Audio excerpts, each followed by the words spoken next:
Hi friends, Krista here. Thanks for stopping by Books and Jams. Today we're going to be talking through the books that were on my October TBRs and if I read them or not, and also any other books that I read during the month of October. I had 13 books total between two different TBRs because I was participating in Leandra's Escape the Corn Maze TBR Harvest readathon, and I don't think I escaped the maze. Well, I know I didn't escape the maze with the books that I had selected from that. And then I had 5 more books for my FlipNRoll Tbr, and I did pretty good with those, but not fully. So let's just start with the Corn Maze ones. These are the books that I ended up choosing as I rolled through the Corn Maze. So of these books, here is how I did. I did complete Olivetti. I DNF'd The Haunting at Bonaventure Circus, which was my Patreon book club book, and I felt so bad DNFing it, but after our book discussion, I made the right choice. I did read Lending a Paw. I did not even attempt Making Faces. I DNF'd Death on Eat Street. If you're keeping track, that's 2 DNFs for someone who doesn't normally DNF. I did not read anything from Tolstoy and the Purple Chair, but this is the one that I do want to finish before the end of the year. I did read The Grace of Wild Things, and I've read Worst Case Scenario, but I read it in November, so you have to stay tuned. So out of this stack, I have 3 that I read, 3 that I did not read, and 2 DNFs. Not so great, but overall, I'm okay about that. So let's talk about them. The Grace of Wild Things by Heather Fawcett. This is the same author as Emily Wilde's Encyclopedia of Fairies. I liked the Encyclopedia of Fairies better than this one. I think because I have such a huge love for Anne of Green Gables, and this is inspired by Anne. It's not a direct retelling, but I was looking for, and I loved all the nods to Anne, all the scenes that were taken from the original work that were in here, but there were a few things that were quite different. This is like Anne of Green Gables, but make it witchy. Ultimately, in this story, we follow Grace, who is an orphanage. She kind of runs away from the orphanage and kind of talks her way into being an apprentice for this witch who lives in the wood. Grace is magical, and she's pretty good at magic. And the witch in the wood is kind of a cranky personality for sure. And I didn't really like the witch's character at all. There was nothing about her that was redeeming or heartwarming, and she didn't seem to grow at all, as Marilla does in Anne. Marilla starts out being a little prickly as well, but by the end of the book, you love her so much.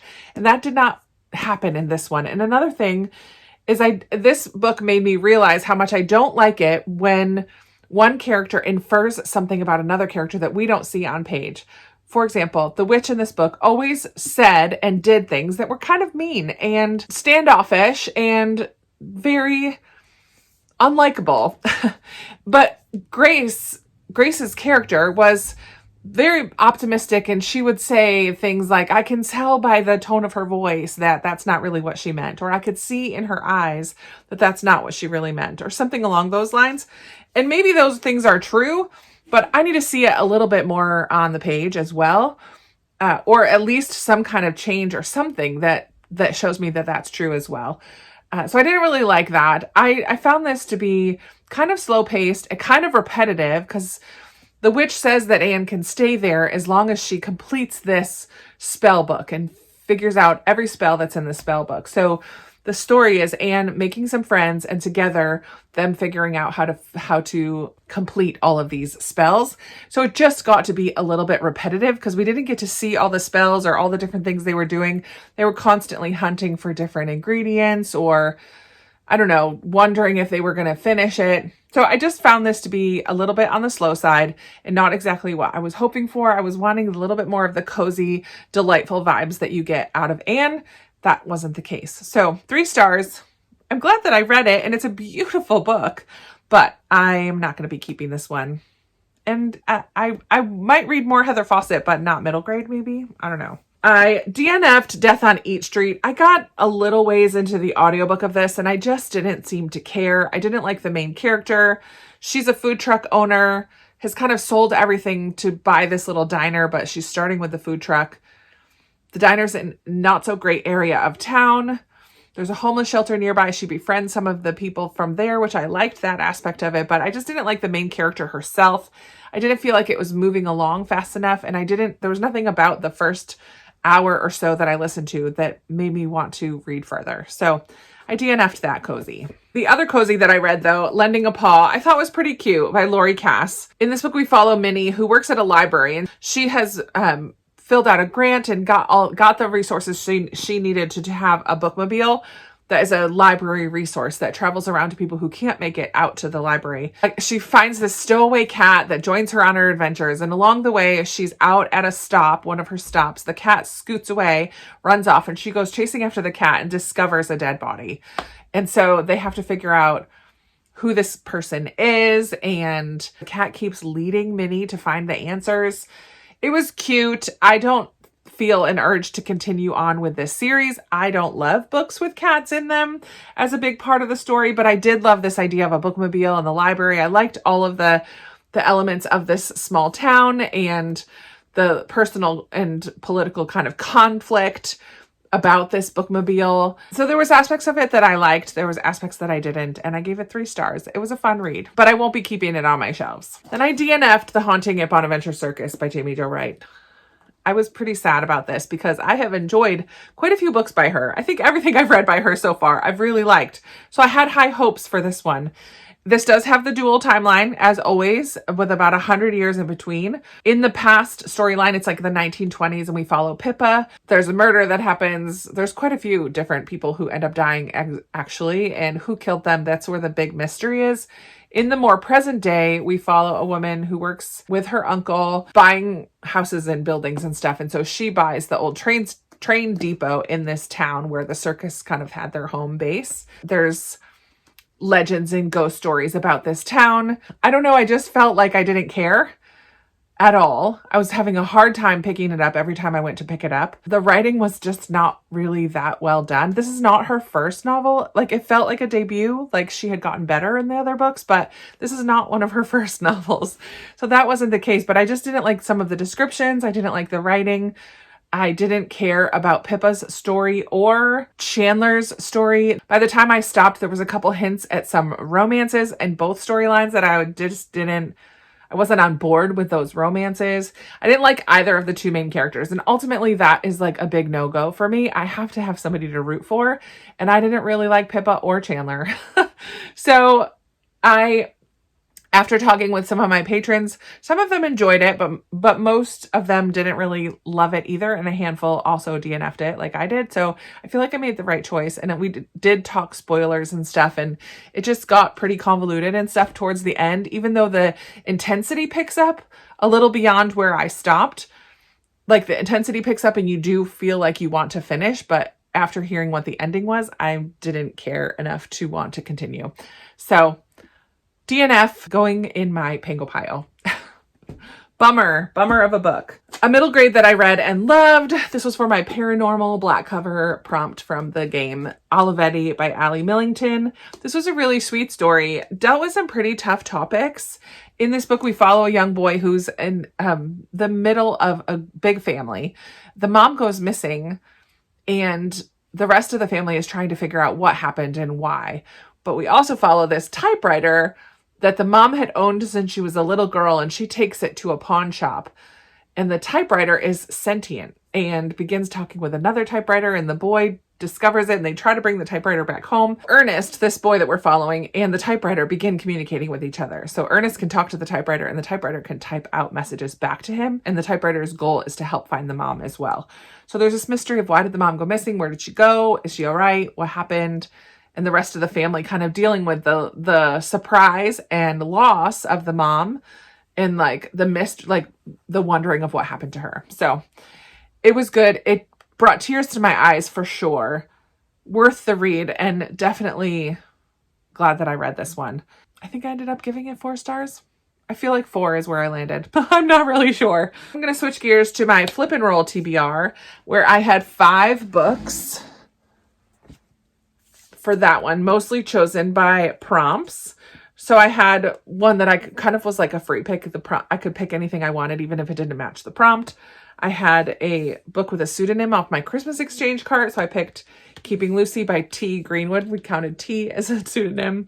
I had a book of the month with a place in the title. And this is literally place in the title, Meg and Joe was a spinner wheel series book. And then The Lost Ticket was a Christmas book exchange that was a newer one. So from this past year. So I did not read Starsight. Didn't even pick it up. I did read Lucy, Keeping Lucy. I did read History of Wild Places. And I DNF'd Meg and Joe. Guys, 3 DNFs in 1 month. Who even am I? And then I didn't get to The Lost Ticket. I was hoping to, but I just didn't. So The Lost Ticket I did not get to, and Starsight I did not get to. But 3, Meg and Joe by Virginia Cantra is a Little Women retelling. It was modern day. It was a little too spicy for my take. It talks about Joe and Lori's past and how they, while they were in college, had like just decided to sleep together and see if that was going to go anywhere, and it didn't. And I didn't care for that. And in this one, the professor character from Little Women is a chef.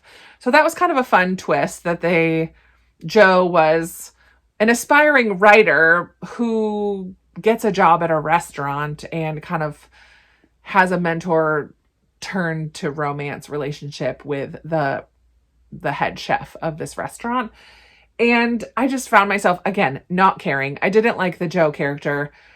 I honestly, I should know better because Little Women is not my favorite. It makes me angry every time because the Amy character is the worst. I really just don't like Amy, and I don't care what anyone says. I don't understand her. I don't like her. I think she's a brat. And she was in this one as well. So this turned into a DNF that is a double unhaul because there's a sequel to this called Beth and Amy, and I unhauled that as well. So I'm glad to get another book off my shelves. Bummer that I didn't care for it that much. But books that I did like. History of Wild Places by Shay Earnshaw I thought was super cool. I was into this book. We follow Travis, who has this ability when somebody gives him an object of a missing person, he is able to kind of psychic abilities almost track down what happened to that person. He's hired to find this woman, Maggie, who was an author of this kind of dark, macabre children's book stories series that ended up having some horrible consequences when some kids read it. And then Maggie went off grid. She disappeared. And he's hired by her parents to find her. So we're following that story. And then we also have kind of a different timeline where we're following these 2 people. Theo, who is a lifelong member of this group called Pastoral, who live off grid in the woods and have their own little commune almost where they live. They stay separate from the world. They have a leader of the group. So it definitely gave cult vibes without being overly religious cult, but it definitely gave cult vibes, this pastoral group.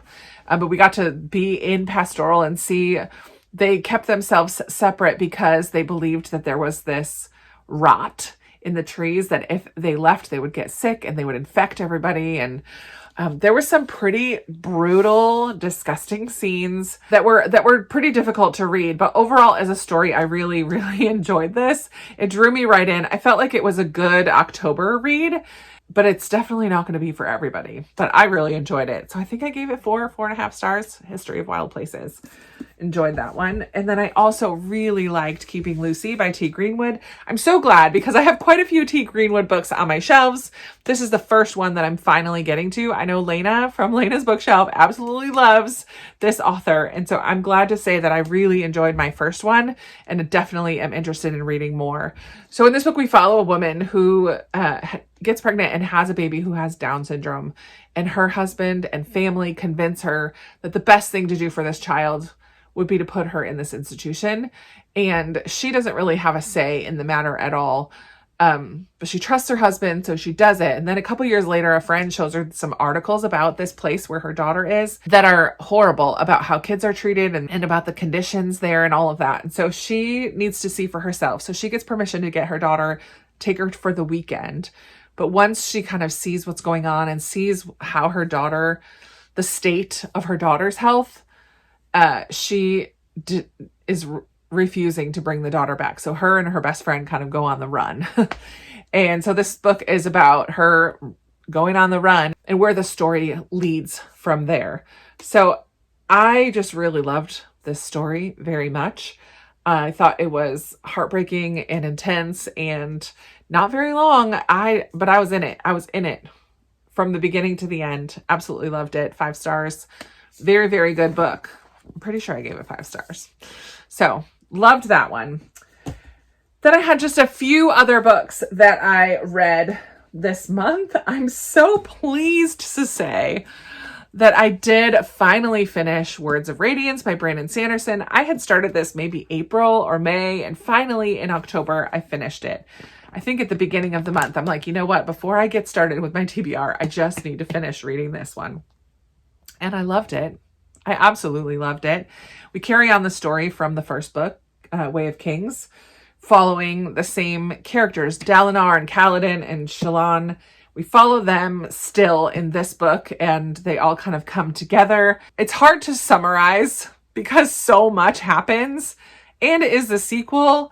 Just know that I think Brandon Sanderson's world building is very accessible, but also huge. So there's all these different lands, but they're all coming together. A lot of this happens on the Shattered Plains, which is just so cool to try to picture what that's like, because there's these deep crevices and these plateaus, and there's war with this other group of people, the Parshendi, and who like sing and hum instead of speaking. It's just, there's so many details in here that make it so full and broad, and yet we kind of zero in on a few different characters and get to know them really well and their motivations and their backstories. So there's a ton of characters, a ton of world building. It is like an in-depth mega fantasy, but I love it. I love it. So I'm definitely planning on carrying on with this series. I know book 5 comes out this December, and I will not be ready. This is only book 2. And there's a shorter novella, short story that I need to read before I dive into book 3. But I will be carrying on with this series for sure. Absolutely. I loved it. Loved it, loved it. Even though it took me so long, it doesn't matter. I loved it. I have an in-person book club now. Yay. And instead of choosing a book to read each month, we're choosing a topic or a prompt, basically. And so for October, our goal was to read a spooky read. I was going to count History of Wild Places because there's aspects of that are kind of spooky, but I decided to go ahead and try Home Before Dark by Riley Sager. This is a haunted house story. It was a page turner. I was definitely invested when I was reading it, but did I really enjoy it? I mean, a little bit, but not much. I think I was enjoying it mostly until we got to the end, and then things just went off the rails. And you're trying to figure out the whole way through, is this house really haunted? So the story is this girl, this girl lives in this house with her parents for about 20 days when she's 5 or 6 years old. Then as an adult, her dad has just passed away. She learns that he never sold the house. So she's going to go back, redo the house, because that's her job now, like flip houses again. That's another storyline. And sell it, get rid of it. Her dad warns her not to go back. Her mom will not ever speak about that time. And her dad, shortly after they moved out of this house, wrote a best-selling novel about their time in this house and all of the hauntings and horrible things that happened while they were there. And she never believed that those things were true. But then you start to wonder, as she goes back to this house and things start happening, like, is it true? Is it not true? There definitely are ghosties in here. There's definitely some questionable characters in here. I never really cared super much for our main character, so that didn't help me love this book. But it was a fun read until the end. So I think I'm giving it 3.5 stars. I never remember my rating, friends, but it was a good ghost story if that's what you're looking for. A page turner of a ghost story. But is it staying on my shelves? No way, Jose. Then my Patreon pick for the month of October. I'm so glad I picked this out of the cup because this was a fantastic sequel. And So I Roar by Abi Dare. This is the sequel to The Girl with the Louding Voice, which I absolutely loved. And I definitely wanted to listen to the audio again because the narrator of these books is so fantastic. She does Aduni's voice so well, both in tone and like how she sounds, but also like capturing the emotions of everything. I just absolutely love the narrator. I should have looked it up. I will try to look it up and put it in here. The narrator was fantastic. The story was fantastic. And it carries on right where the girl with the louding voice left off.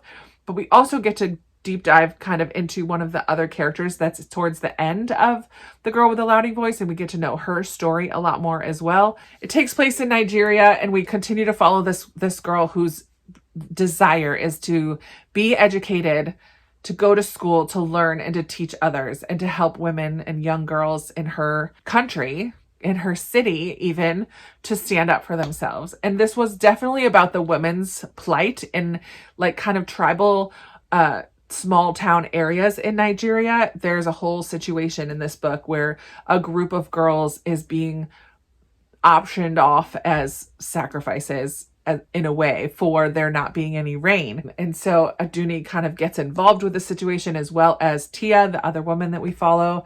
It's fantastic. It was captivating from the get-go. It was beautifully written, heartfelt, like infuriating at times. Very, very, very good story. I highly recommend this. Is it historical? I guess it is. It might be contemporary, just from a Nigerian author. I don't know. It's fantastic, regardless. And this needs to go back to the library. And finally, the last book that I'm going to talk about that I read in October. I participated in Battle of the Booktubers, and in September had to get all of the books read that I needed to for my round. One of the books I had to read was Divine Rivals. And I think it was the last of the 6 books that I read. And I did not want to wait to dive right into the sequel, Ruthless Vows by Rebecca Ross. This was a fun sequel, definitely a bit more political, whereas the first book I think focused more on, I mean, you did get the world and what's going on in the land. But I was more focused in the first book on the relationship building between the two main characters. And in this one, it does get a bit more political. It's 2 weeks after the events of Divine Rivals, and there is a war that is ongoing, and our main characters are involved in that. There are gods that we're fighting. And so this one had a lot of battle scenes in it. Not a lot of battle scenes. There were a few that I don't really love. But we continue to see the relationship between our two main characters progress.